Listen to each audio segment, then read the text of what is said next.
नमस्कार प्यारे बच्चों। तो आज का क्लास आपके लिए बहुत बहुत इंपॉर्टेंट होने वाला है और आज के क्लास में मैं डिस्कस करूंगा बायोलॉजी के ऊपर में डिस्कस करूंगा लैंगिक जनन और अलैंगिक जनन में अंतर क्या होता है, इस चीज़ पर डिस्कस करूंगा। और ये जो क्वेश्चन मैं आपको बताने जा रहा हूँ, ये क्वेश्चन आपको जो कि एग्जाम हॉल में पूछ दिया गया है, तो पूछने की भी संभावना है, इसलिए यहाँ पे मैं आपको लेकर के आया हूँ क्वेश्चन। और यहाँ पे आपका जो कि ट्रिकी मेथड से भी सिखाने का प्रयास करूंगा। और पहले मैं बेसिक मेथड बताऊंगा जो कि आपका निचोड़ है, उससे समझने के बाद आपका टोटल चीज़ जो कि डाउट पूरा क्लियर हो जाएगा। तो देखिए, लैंगिक जनन और अलैंगिक जनन में अगर अंतर की बात किया जाए, देखिए इसका अगर हमने एक ट्रिक बनाया, निधि विकास को दो, एक है ना, निधि विकास को दो। अगर आपको ये चीज़ याद रह जाता है तो आपका ये टोटल चीज़ कंप्लीट है। ठीक है, लैंगिक जनन का मतलब पहले समझ लीजिए क्या होता है। लैंगिक जनन में नर और मादा दोनों का मिलन होगा और अलैंगिक जनन में नर और मादा दोनों का मिलन नहीं होगा, यानी एक ही कोशिका में नर, अलैंगिक जनन एक ही कोशिका में होगा, उसी में नर मादा हो जाएगा।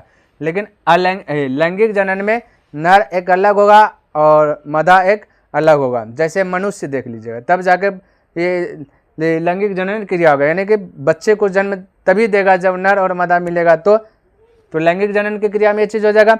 और अलैंगिक जनन में क्या है कि एक ही में माता पिता दोनों रहेगा, है ना, जैसे अमीबा में देख सकते हैं, क्लियर है। और फूल सब में, पुष्प सब में देखिएगा तो वो ऑटोमेटिक अपने से जन्म हो जाता है पुष्प सब, तो वो आपका अलैंगिक जनन की क्रिया में आ जाएगा। ठीक है, तो यहाँ पे समझिए, तो निधि विकास को दो, निधि से मतलब देखिए, नी से, नी का मतलब है इसमें निषेचन की क्रिया होती है। लैंगिक जनन में निषेचन की क्रिया होगी। ठीक है, निषेचन का मतलब वही हमने अभी तुरंत बताया, नर और मादा का मिलन होगा और उसमें नर और मादा का मिलन नहीं होता, इसमें निषेचन की क्रिया नहीं होती है, ध्यान में रखना। तो इधर पॉजिटिव बोलेंगे तो उधर आपको नेगेटिव सोचना है ऑटोमेटिक। तो नी से हो गया निषेचन, नी से क्या हो गया निषेचन, तो इसमें निषेचन की क्रिया होती है, उधर निषेचन की क्रिया नहीं होती है, इतना सा तो ध्यान में रख सकते हैं ना।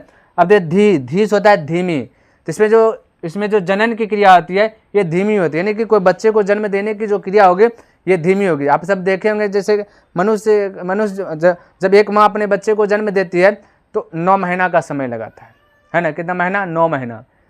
लेकिन अलैंगिक जनन में ऐसा नहीं होता। पुष्प देखे हैं कि एक 6 महीना 7 महीना के बाद एक बार खिलता है, वो स्पीड होगा, उसमें तेजी होगा जनन की क्रिया, तुरंत पुष्प निकलेगा, पुष्प झड़ेगा, पुष्प निकलेगा, पुष्प झड़ेगा। तो इसका मतलब यही हुआ ना, तो इसमें जनन की क्रिया, इसमें जो बच्चा देने की जो क्षमता है धीमी होगा, प्रोसेस धीमी होगा, टाइम लेगा। इसमें क्या है, तेजी होगा। ये चीज़ तो याद रख सकते हैं। तो नी से हो गया, इसमें निषेचन की क्रिया होती है, और धी से हो गया, इसमें जनन की क्रिया यानी बच्चे को जन्म देने की क्रिया धीमी होती है, वो साइड स्पीड होती है, यानी कि तेजी होती है। 2 पॉइंट क्लियर होने चाहिए। विकास, इसका मतलब इसमें भ्रूण का विकास होता है। इसमें किसका विकास होगा, भ्रूण का विकास होगा, वृद्धि होगा, भ्रूण का वृद्धि होगा, इसमें भ्रूण का विकास नहीं होगा। इतना सा कंप्लीट। तो विकास से भ्रूण का विकास, किसका विकास, भ्रूण का विकास होगा, इसमें भ्रूण का विकास नहीं होगा। और एक है दो से, इसमें 2 जीव भाग लेते हैं। 2 जीव कौन कौन, नर और मादा, और इसमें केवल एक ही जीव भाग लेते हैं, इसमें केवल एक लिखा गया पे, इसमें केवल एक ही जीव भाग लेते हैं। ठीक है, एक ही जीव भाग लेगा, उसी में नर मादा पाया जाएगा, लेकिन इसमें 2 जीव। तो ही आज का आपका ट्रिक था कि लैंगिक जनन और अलैंगिक जनन में अंतर स्पष्ट करना है। तो आपको याद रखना, निधि विकास को दो, निधि विकास को दो। नि से निषेचन की क्रिया होती है, उधर नहीं होती है। धी से इसमें जनन की क्रिया धीमी होती है, धी से धीमी, है ना। निधि विकास, तो इसमें भ्रूण का विकास होगा, किसका विकास होगा, भ्रूण का विकास होती है, और उसमें भ्रूण का विकास नहीं होती है। निधि विकास को दो से मतलब इसमें नर और मादा दोनों पाया जाता है, यानी कि इसमें 2 जीव भाग लेते हैं, 2 जीव मतलब नर मादा, उसमें 2 जीव भाग नहीं लेते। स्पष्ट, क्लियर। चलिए, कोई दिक्कत नहीं। आई होप कि आपको ये वीडियो समझ में आ गया होगा और क्वेश्चन भी ऑटोमेटिक आपको लर्न हो गया होगा। तो चलिए नेक्स्ट दिन मिलूंगा ऐसा ही क्वेश्चन लेकर के और ऐसा ही ट्रिक लेकर के। अगर ट्रिक पसंद आए तो कमेंट कर दीजिए। तो चलिए नेक्स्ट दिन मिलता है, तब तक के लिए धन्यवाद। जय हिंद, जय भारत।